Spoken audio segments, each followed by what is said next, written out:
नमस्कार, जनता टीवी के खास कार्यक्रम बजट चर्चा 2024 में आपका स्वागत है। मैं हूं आपके साथ पवन सिंवर। केंद्र की मोदी सरकार के दूसरे कार्यकाल का आखिरी बजट 1 फरवरी को पेश होगा। देश की वित्त मंत्री निर्मला सीतारमण 1 फरवरी को अंतरिम बजट 2024 पेश करेगी। इस बजट से लोगों को काफ़ी उम्मीदें हैं। हालांकि चुनावी साल है, इसलिए ये बजट पूर्ण बजट नहीं बल्कि अंतरिम बजट 2024 पेश होगा। इस बजट में हरियाणा, पंजाब, चंडीगढ़ यानी ट्राई सिटी के लोग क्या उम्मीद करते हैं और ये बजट जो आखिरी बजट है मोदी सरकार के दूसरे कार्यकाल का, इससे लोगों को क्या उम्मीदें हैं, इसको लेकर आज हम तमाम लोगों से बातचीत करेंगे। अलग अलग वर्ग जो हैं उनसे उनकी राय जानेंगे कि वो इस बजट से क्या उम्मीदें रखते हैं। इस वक्त हम एक पार्क में पहुंचे, यहाँ पर कुछ लोग मौजूद हैं। हालांकि आज जो वो इनमें जब बातचीत कर रहे थे तो ज़्यादातर लोग जो वो ऐसे लग रहा था कि बीजेपी से प्रभावित हैं। लेकिन एक बार फिर बात करते हैं कि इन लोगों की क्या उम्मीदें हैं बजट से। देश की जो वित्त मंत्री है निर्मला सीतारमण, वो बजट पेश करेंगी 1 फरवरी को। ये पूर्ण बजट नहीं है, अंतरिम बजट है, चूंकि 2 महीने बाद चुनाव है। तो ऐसे में क्या उम्मीद करते हैं आप? देखिए, बजट पहले भी आए हैं तो आम जनमानस को ध्यान में रखते हुए बहुत सारे काम हुए हैं और उम्मीद से ज़्यादा ही हुए हैं। लेकिन इस बार हम मोदी जी से निवेदन करते हैं कि जैसे आयुष्मान योजना का जिक्र आता है तो उसको जो उसके पैरामीटर हैं उसको बाउंडेशन खोल देनी चाहिए और सभी को कर देना चाहिए। कम से कम 10 लाख से नीचे जो लोग कमाते हैं सभी फैमिलियों को वो आयुष्मान का कार्ड मिलना चाहिए। तो तमाम लोग अपनी अपनी बात रख रहे हैं। आप क्या चाहते हैं कि बजट कैसा हो देश का 2024 का, जो इस कार्यकाल का आखिरी बजट एक तरीके से अंतरिम बजट है? मैं भाई साहब यही चाहूँगा, चूँकि मैं खुद भी एक आईटी फील्ड से हूँ, कि भारत डिजिटल हो रहा है, एआई का ज़माना है, तो जो भी लैपटॉप या जो भी गैजेट्स हैं इस टाइप के, उसमें टैक्स कंसेशन दिए जाए। इस बजट में मेरा सरकार से यही आग्रह भी है, यही निवेदन भी है। युवाओं को काफ़ी सहूलियत मिलेगी इससे। मैम, आप क्या मानते हैं कि देश का बजट कैसा होना चाहिए? अभी देश की वित्त मंत्री निर्मला सीतारमण जो हैं वो बजट पेश करेंगी 1 तारीख को। एक महिला के नाते महिलाओं को क्या उम्मीद है बजट से? महिलाओं को यही उम्मीद है कि जिस प्रकार पहले भी सभी को साथ लेके चला गया है, इस बार भी महिलाओं के लिए भी उसमें कुछ ना कुछ फैसिलिटीज़ और अधिक हों। और इसके साथ ही मध्यम वर्ग का जो हम हमेशा भूल जाते हैं, हम छोटे लोगों को भी सुविधाएं दे देते हैं और उच्च वर्ग को इनकी इतनी आवश्यकता नहीं होती, लेकिन जो मध्यम वर्ग है वो हमेशा वंचित रह जाता है। उनके लिए भी बजट में कुछ ना कुछ हो, यही हम सुझाव देना चाहेंगे। जी मैम, आप क्या चाहते हैं कि एक महिला के नाते, एक गृहिणी के नाते घर का बजट आप लोगों को ही मैनेज करना होता है कि किचन में क्या आएगा, कितना आएगा, कैसे करना है, तो आप क्या उम्मीद करते हैं? और देश की वित्त मंत्री भी महिला हैं निर्मला सीतारमण, तो आपको क्या उम्मीदें हैं उनसे? देखिए, हमारा तो बेसिक यही होता है, हर गृहिणी को किसी तरह की कोई दिक्कत नहीं आनी चाहिए। जिस तरह से उनको हर चीज़ की खरीदारी करनी पड़ती है, तो बजट में हर चीज़ को, चाहे फूड को लेके, चाहे किसी भी चीज़ को लेके, हर चीज़ में एक लेवल मेंटेन होना चाहिए। कभी प्राइसेस बहुत ज़्यादा बढ़ जाते हैं, कभी कम हो जाते हैं, एक तो वो होना चाहिए। दूसरा, मिडिल क्लास के लिए बजट में बहुत कम सुविधाएं रहती हैं, तो उनको ज़रूर ऐड करना चाहिए। देखिए, कह रहे हैं कि मिडिल क्लास के ऊपर फोकस होना चाहिए। निम्न जो वर्ग है उस पर सरकार फोकस करती है या फिर उच्च स्तर पर जो है वहाँ पर भी फोकस रहता है, लेकिन मिडिल वर्ग के लिए ध्यान दिए जाने की जरूरत है। तमाम जो लोग हैं वो हमारे साथ हैं। आप क्या कहेंगे कि किस तरीके का बजट होना चाहिए? आपकी क्या उम्मीदें हैं बजट से? बजट में किसानों के लिए होना चाहिए ये, बिल्कुल किसानों के, जैसे किसान सम्मान निधि मिलती है 6,000 रुपये, इसको जब फसल के 6 छमाही के बाद इसको 10-10 हज़ार रुपये पूरे किसानों को मिलना चाहिए जी। और जैसे कर्जा है किसानों के ऊपर, उस कर्जे में भी रियायत होनी चाहिए। जैसे ब्याज माफ़ कर रही है गवर्नमेंट, तो छोटे किसानों के लिए तो बहुत दिक्कत है पैसे भरने में, तो उनको माफ़ किया जाना चाहिए जरूर। ये हमारी तरफ से है। आप क्या कहेंगे? सरकार जो है वो चुनाव में जाने वाली है, 2 महीने बाद चुनाव है देश में लोकसभा का, और उससे पहले जो है वो ये अंतरिम बजट है 2024 का। तो इस अंतरिम बजट से देश की वित्त मंत्री से, केंद्र की सरकार से क्या उम्मीद करते हैं? देखिए, पूर्व में भी जो इस मोदी सरकार ने जनता के लिए जो सुविधाएं दी है, खूब दी हैं, अनेक तरह के अच्छे बजट आए हैं। लेकिन जैसे अभी मेरे से पूर्व भी मेरे भाई ने कहा कि किसानों को लेकर के जो सम्मान निधि है तो उसको बढ़ाना चाहिए, क्योंकि जब किसान फसल बीजता है उसको उस समय कैश की जरूरत होती है और उसके सहारे वो बीज का, पानी का या किसी दवाई का वो कर सकता है। और भी कुछ लोग हैं हमारे साथ, तमाम जो लोग हमसे जुड़ रहे हैं, लगातार अपनी अपनी बात रख रहे हैं। आप क्या चाहते हैं कि युवा के नाते, एक यूथ के नाते आप क्या सोचते हैं कि बजट किस तरीके का हो देश का? बजट भाई साहब हर एक वर्ग को ध्यान में रखकर बनाना चाहिए, चाहे वो युवा है, चाहे महिला है, चाहे मध्यम वर्ग है, चाहे निम्न वर्ग है। ज़्यादातर जो लोग चाहते हैं, चाहे किसान की बात ले लीजिए, पेट्रोल डीजल के भी भाव थोड़े अगर कम होते हैं राष्ट्रीय स्तर पर तो बड़ी अच्छी होगी, किसानों के लिए भी होगी, आम जनता के लिए भी राहत होएगी। सिलेंडर भी अगर गैस सिलेंडर भी, क्योंकि महिलाएं भी चाहती हैं या हर एक निम्न वर्ग का जो भी मतदाता है या वोटर है, तो सबकी अपेक्षाएं हैं कि सरकार उनको भी राहत दे। तो इस तरह की राहत हर एक वर्ग को ध्यान में रखते हुए मिलनी चाहिए। जी, तो देखिए कह रहे हैं कि हर एक वर्ग को राहत जो वो बजट में मिलनी चाहिए। कुछ और लोग हैं हमारे साथ। सर, आप क्या उम्मीद करते हैं किस तरीके का बजट, अंतरिम बजट है, चूंकि 2 महीने बाद चुनाव है, लिहाजा ये अंतरिम बजट है इस बार जो 1 फरवरी को पेश होने जा रहा है, किस तरीके का होना चाहिए? देखिए, चुनाव की दृष्टि से अगर आप बात करेंगे कि बजट कैसा होना चाहिए, तो इसमें कोई विशेष चिंता का विषय सरकार को मेरे हिसाब से नहीं होना चाहिए, क्योंकि जिस प्रकार का बजट पिछली बार पेश हुआ था, जिससे कि आम जनमानस को काफ़ी लाभ हुआ।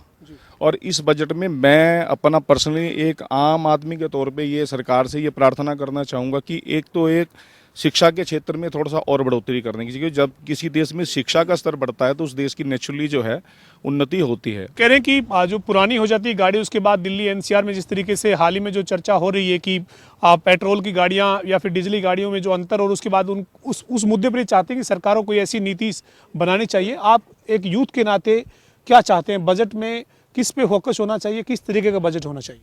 माननीय मोदी जी ने पहले भी बहुत अच्छे युवाओं को रोजगार के अवसर प्रदान किए हैं।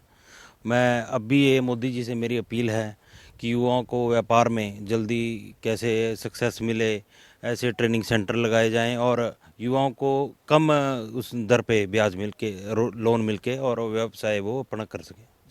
तो ये कह रहे हैं कि युवाओं को जो वो कम रेट पर जो वो इंटरेस्ट पर जो वो एक तरीके से उनको लोन मिलना चाहिए ताकि वो अपना कोई काम धंधा शुरू कर सके। आप क्या चाहते हैं, किस तरीके का बजट हो देश?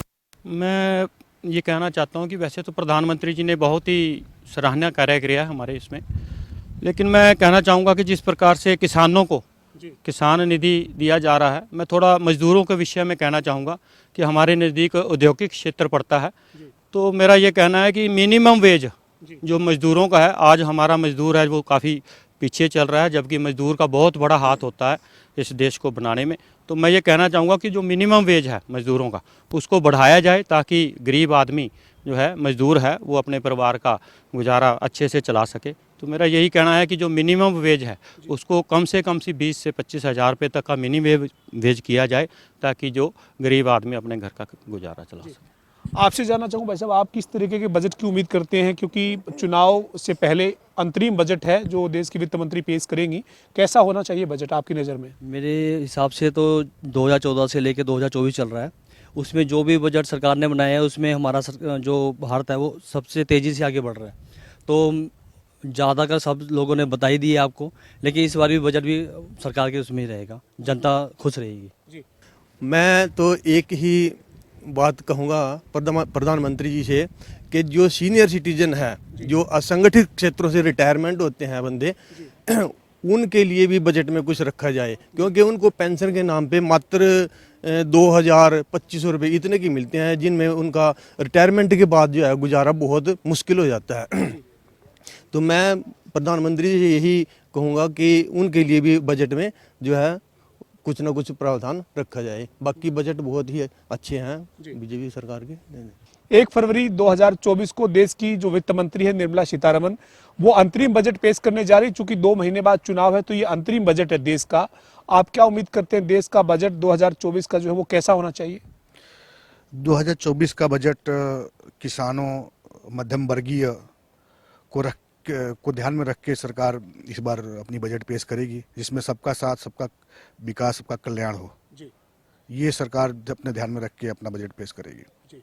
तो ये कह रहे हैं कि सभी जो वर्ग है उनको ध्यान में रखकर बजट सरकार पेश करेगी, ऐसी उम्मीद है। हमारे साथ जो है महिला भी है। आपसे एक महिला के नाते जानना चाहूँगा कि घर का बजट हो या फिर एक पूरे परिवार का एक बजट एक महिला पर डिपेंड होता है, और आप क्या उम्मीद करते हैं, और खासतौर पर देश की जो वित्त मंत्री वो महिला है निर्मला सीतारमण, तो उनसे क्या उम्मीद है एक महिला होने के नाते? देखिए, हम सबसे पहले तो ये चाहेंगे कि जो महिला सुरक्षा है उसके ऊपर बहुत अच्छे से ध्यान दिया जाए।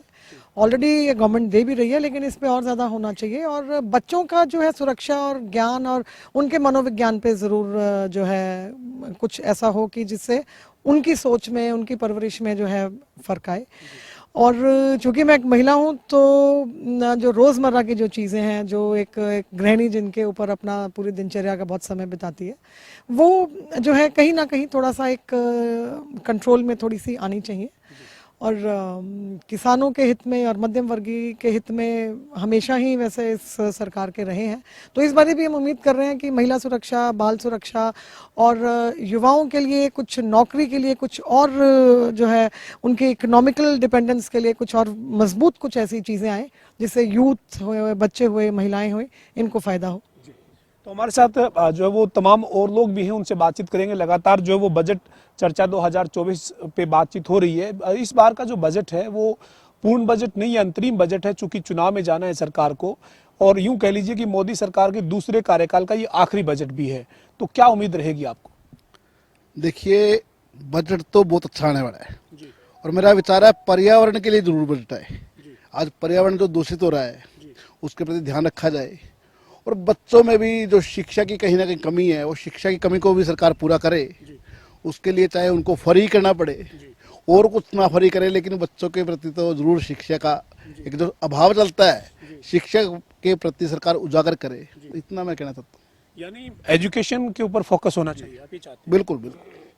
तो ये कह रहे हैं कि एजुकेशन के ऊपर फोकस होना चाहिए, खासतौर पर बच्चों की जो एजुकेशन है उसके ऊपर सरकार को ध्यान देना चाहिए। इस बजट में उसके ऊपर कुछ फोकस किया जाएगा, ऐसी उम्मीद ये कर रहे हैं। आप बताइए, बजट जो आना है उस बजट से क्या उम्मीद है आपको? हमें बजट से बहुत उम्मीद है। इस बजट में हमें यही एक हमारी उम्मीद है कि जो एजुकेशन है उसको ध्यान में रखते हुए सरकार को करना चाहिए। जो टैक्सेस वगैरह, स्टेशनरी और बुक्स वगैरह टैक्स लगाया है, हम तो सरकार से यही उम्मीद करते हैं कि वो टैक्स हटाया जाए, जिससे मध्य वर्ग एजुकेशन में उनको सहायता मिले। और मैक्सिमम स्कूल्स के अंदर जो है एजुकेशन फ्री करनी चाहिए सरकार को। सरकार कर रही है, मिडिल क्लास तक जैसे बुक्स फ्री हैं, तो सरकार को हायर क्लासेस तक बुक्स वगैरह और स्टेशनरी फ्री देनी चाहिए, जिससे मध्य वर्ग का जो सदस्य है वो अच्छी तरह पढ़ाई कर सके।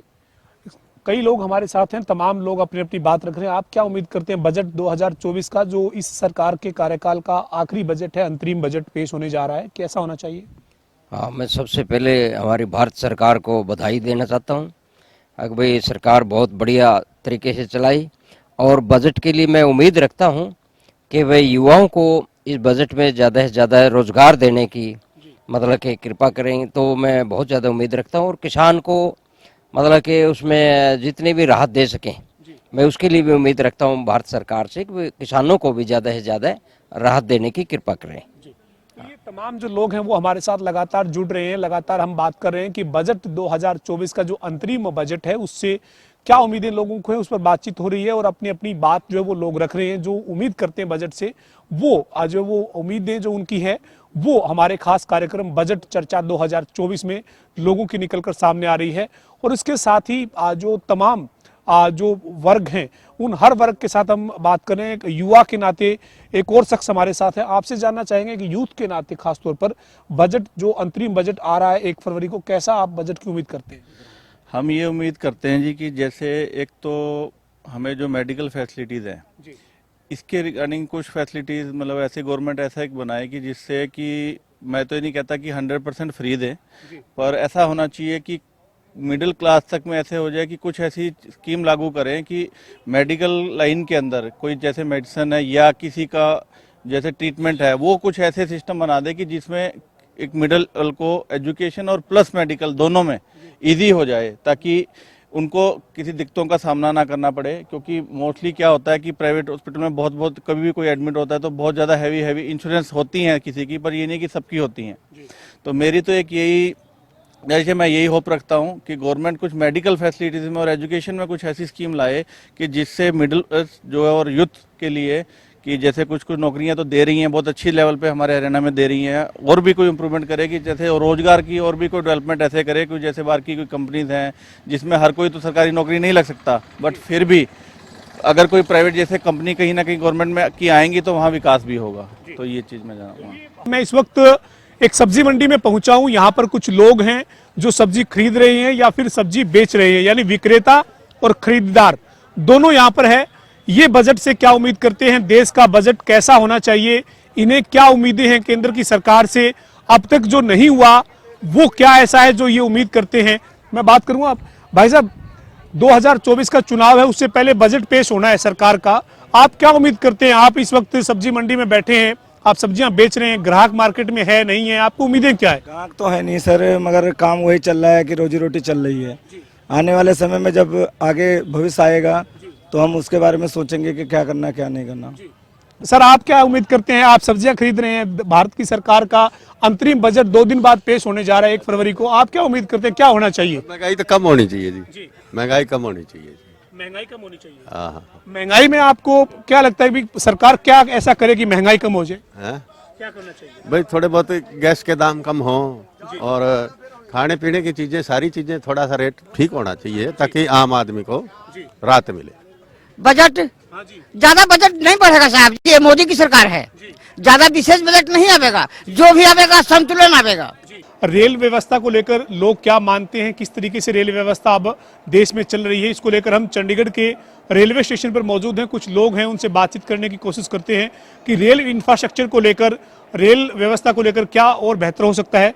आप ट्रेन में सफर करते हैं, किस तरीके की सुविधाएं मिल रही है? वंदे भारत जैसी कई ट्रेन नई शुरू हुई है, कई चीजें जो है वो नई हुई है, लेकिन और क्या होना चाहिए? जैसे डिजिटल जनरेशन है तो रेल पटरी में भी ऐसा कुछ डिजिटल दिखाना चाहिए जिससे उनको लाइन दिखे, जहाँ पे क्रॉसिंग होती है वो नहीं दिखता है, इस कारण ट्रेन लेट होती है। बाकी तो स्क्रीन पे डिजिटल मैटर आते रहते हैं तो उनको सिग्नल मिल जाता है, लेकिन लाइन की वजह से डिजिटल नहीं मिल पाता। तो लाइनों में कुछ, रेल पटरियों में कुछ डिजिटल ऐसा होना चाहिए, सिग्नल ऐसा कि जिससे उनको दूर से दिख जाए, फॉग में भी। सर आप क्या मानते हैं, ट्रेन व्यवस्था ठीक है भारत में अब इस वक्त जो चल रही है, और क्या बेहतर हो सकता है? नहीं, एक तो ट्रेन व्यवस्था में ये होना चाहिए कि जो है जैसे खासकर साफ सफाई पर लैट्रिन में ध्यान देना चाहिए। टॉयलेट बाथरूम जो है वो ठीक से देखने में आया, हम भी काफ़ी सफ़र करते हैं कि उनमें व्यवस्था ठीक नहीं है लैट्रिन में जो है, तो उनमें थोड़ा ध्यान देना चाहिए सरकार को कि जो है उनको साफ़ सफाई समय समय पर हो, ठीक से हो।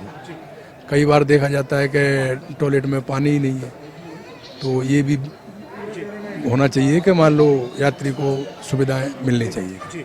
मोदी सरकार के दूसरे कार्यकाल का अंतरिम बजट पेश होना है और हम हर वर्ग के पास जा रहे हैं। इस वक्त हम पंचकुला में एक लेबर चौक है, वहां पर तमाम लोग एकजुट होते हैं। यहाँ पर चाय का ठेला भी है और तमाम लोग चाय की चुस्की यहाँ पर लेते हुए आप देख रहे हैं।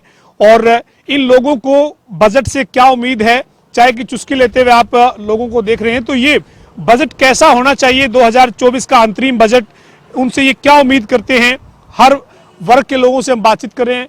क्या चाहते हैं आप, बजट कैसा होना चाहिए देश का? बढ़िया होना चाहिए जी, ज्यादा होना चाहिए जी। किस तरीके की उम्मीद है बजट में, क्या बढ़िया होना चाहिए, मतलब क्या मिलना चाहिए आप लोगों को? खाने के लिए मिलना चाहिए, पैसे चाहिए, कपड़े चाहिए, पेट की रोटी चाहिए, कपड़े चाहिए, और जो पैसे भी रहेगा तभी तो आगे बढ़ेंगे, मजदूरी है नहीं। आप बताइए क्या बजट जो आएगा, अभी देश की जो वित्त मंत्री है वो 2 दिन बाद बजट पेश करने जा रही है, कैसा होना चाहिए देश का बजट? बजट अच्छा नहीं रहेगा अगर, तो कैसे, काम धंधा नहीं रहेगा तो आदमी कमाई नहीं होगी तो कहाँ से खर्चा पूरा चलेगा जी। जब खाना नहीं आटेगा तो आदमी क्या करेगा जी। तो ये अभी चुनाव है 2024 का, उससे पहले 2 दिन बाद देश का बजट आएगा, ये बजट कैसा होना चाहिए, मतलब आप लोगों को क्या उम्मीद है इस बजट से? सर गरीबों पर ध्यान दिया जाए, बेरोजगारी देख रहे हैं ना, हर आदमी यहाँ इस टाइम बेरोजगार है, 1-1 महीने 1.5 महीने से बेला बैठे हैं, काम धंधा है नहीं, रोटी पानी कैसे चलेगा, दवाई कपड़ा घरेलू खर्चा कैसे चलेगा, तो इस चीज पर ध्यान देना चाहिए सरकार को। केंद्रीय वित्त मंत्री निर्मला सीतारमण बजट पेश करने जा रही है। 1 फरवरी को देश का अंतरिम बजट पेश होगा, चूंकि चुनावी साल है, ऐसे में अंतरिम बजट जो है वो इस बार आने वाला है। इस अंतरिम बजट से क्या उम्मीदें करते हैं लोग, इसको लेकर हम अलग अलग वर्ग के लोगों के पास पहुंचे, उनसे बातचीत की है। वो जो उम्मीद करते हैं बजट से वो तमाम चीजें निकल कर आई है। और अभी इस वक्त मैं पहुंचा हूं कुछ प्रोफेशनल लोगों के पास जो बजट की बारीकियों को लेकर किस तरीके से क्या देखते हैं उस पर बातचीत करेंगे। सर आपसे सबसे पहले ये जानना चाहूंगा कि अंतरिम बजट है, चूंकि चुनावी साल है और पूर्ण बजट नहीं है, लेकिन इस अंतरिम बजट में किस तरीके की राहत की उम्मीद आप लोग करते हैं? कैसा ये बजट होना चाहिए? नमस्कार, मेरा नाम सीए पंकज गुप्ता पंचकुला से बोल रहा हूँ। देखिए, ये मोदी सरकार का अंतिम इंटरिम बजट है। वैसे तो इंटरिम बजट का मतलब ये होता है कि भी आप एक खर्चे का और जो उसके लिए आपको पैसा चाहिए उसका हिसाब आप रखते हैं अपने 2-3 महीनों के लिए, जब तक कि आप पूर्ण बजट ना दे दें। परंतु फिर भी गवर्नमेंट अपनी पिछले कुछ समय में कुछ परिपाटी बदली है। गवर्नमेंट अपने अंतिम बजट में जो ये बजट आता है उसमें अपनी डेवलपमेंट से रिलेटेड कुछ इश्यूज भी बताती है और कुछ जो आगे गवर्नमेंट का विजन है डेवलपमेंट का वो खाका भी खींचने की कोशिश करती है। तो अभी अंतरिम बजट है, फिर भी आम आदमी की अपेक्षा है कि गवर्नमेंट जो डायरेक्ट टैक्स है, वैसे तो पिछले सालों में काफ़ी रिलीफ दिया गया है, परंतु जिस ढंग से महंगाई बढ़ी है, आम आदमी की इच्छा भी रहेगी और अपेक्षा भी है कि गवर्नमेंट जो टैक्स स्लैब है उसमें एक बार फिर इंक्रीज करे। आपकी जो एटीसी का अभी तक 1.5 लाख की छूट है उसको बढ़ा के 2.5 या 3 लाख करे है। जो आपकी हेल्थ इंश्योरेंस की छूट मिलती है उसको भी बढ़ाए। और जो आम आदमी, क्योंकि देखिए इस समय जो देश के अंदर हाउसिंग कॉस्ट है आसमान को छू रही है, तो उसके लिए आम आदमी को जो लोन लेना पड़ता है तो उसकी लोन की जो सीलिंग है उसको भी बढ़ाए। जो रिलीफ देते हैं उसको हाउसिंग लोन की सीलिंग को भी बढ़ाए। तो आम आदमी की तो एक वित्त मंत्री जी से हाथ जोड़ के यही वो है कि भी आप उन्हें रिलीफ दें, क्योंकि क्या है कि पिछले कुछ वर्षों में गवर्नमेंट ने इंडस्ट्री को बढ़ावा देने के लिए इंडस्ट्रियलिस्ट को काफ़ी रिलीफ दिए हैं। उनको क्या नाम है, जो टैक्स रेट है, जो नए प्रोजेक्ट्स लग रहे हैं उन पे इंडस्ट्रीज के ऊपर टैक्स रेट भी कम किया, कॉर्पोरेट टैक्स 15% भी किया है। पहले तो वो गवर्नमेंट से ये उम्मीद रहेगी कि उस जो 2024 में ख़त्म हो रही है उसको बढ़ाए, टाइम लिमिट को बढ़ाए ताकि प्रोजेक्ट्स नहीं लगे। इसके अलावा पिछले कुछ समय से जो मध्यम वर्गीय आदमी है उसको कोई खास रिलीफ नहीं दिया गया है। और हमारे जो प्राइम मिनिस्टर है मोदी साहब भी पीछे कुछ 1-2 बार जिक्र कर चुके हैं और इशारों बता चुके हैं कि भी अभी जो रिलीफ है वो आम आदमी को, जो मध्यम वर्गीय वर्ग है उसको देना है। तो मेरे को लगता है कि गवर्नमेंट इस बजट के अंदर जो पेट्रोल का और डीजल का रेट है, जो कि पिछले अंतर्राष्ट्रीय बाजार में पिछले काफ़ी समय से स्टेबल है, तो आम आदमी को भी उसका रिलीफ को पास ऑन कर सकती है। तो ये बता रहे हैं तमाम जो ये बारीकियां देखते हैं टेक्निकली वो उनका जिक्र करें। आपसे जानना चाहेंगे, एक यूथ के नाते आप क्या समझते हैं किस तरीके के बजट में प्रावधान हो ताकि एक यूथ जो है वो और मजबूत हो, उसको इंडस्ट्री लगाने के लिए जो रिलीफ मिलना चाहिए, किस तरीके से इंटरेस्ट पे उसको रिलीफ मिलना चाहिए, क्या उम्मीद करते हैं आप? आपके सभी दर्शकों को नमस्कार। देखिए, आपने यूथ की बात की है तो मैं एक स्टूडेंट होने के पर्सपेक्टिव से मैं अपना पॉइंट रखना चाहूँगा। पिछले कई सालों में गवर्नमेंट ने नो डाउट काफ़ी इंस्टीट्यूट सेटअप किया है। आज हमारे भारत में रफली 20 से 25 पर्टिकुलर IITs, 20 से 25 एम्स, 20 से 25 IIMs हैं। तो गवर्नमेंट ने डेडिकेटेडली नंबर ऑफ इंस्टीट्यूट्स और सीट्स बढ़ाने के लिए काम किया है। बट अब गवर्नमेंट को एक होलसम तरीके से एजुकेशन सिस्टम को एम्पावर करने के लिए वर्क करना चाहिए। इसमें एक चीज़ तो अगर आप देखिए आज की डेट में लोन की हम स्लैब देखें तो व्हीकल लोन आज 7 से 7.5% पर उपलब्ध है। बैंक 7 से 7.5% में व्हीकल लोन देते हैं। दूसरा, हाउसिंग लोन की अगर आप बात करें तो उसकी स्लैब कहीं 8 से 8.5% के बीच में है।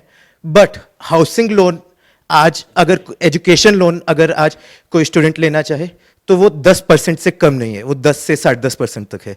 तो गवर्नमेंट को कहीं ना कहीं उस पर वर्क करते हुए उसे रीजनेबल स्लैब में लाना चाहिए, उसे 4 से 4.5% के इंटरेस्ट रेट पर लाना चाहिए ताकि बच्चे इजीली इस फैसिलिटी को अवेल करें और इसका फ़ायदा उठाएं। तो ये जो वो पूरी एक तरीके से टेक्निकली तौर पर जो देश की बेहतरी के लिए बात होनी चाहिए उससे जुड़ी हुई बात हो रही थी। ये साफ तौर पर कहना था कि जो बजट है उस बजट में टैक्स स्लैब के साथ साथ अन्य जो चीज़ें हैं, खासतौर पर जो साइबर सिक्योरिटी है उस पर भी सरकार को ध्यान देने की जरूरत है और अंतरिम बजट जो है वो उसमें इस पहलू पर भी काम होना चाहिए। इस तरह की उम्मीद जो है वो युवा कर रहा है।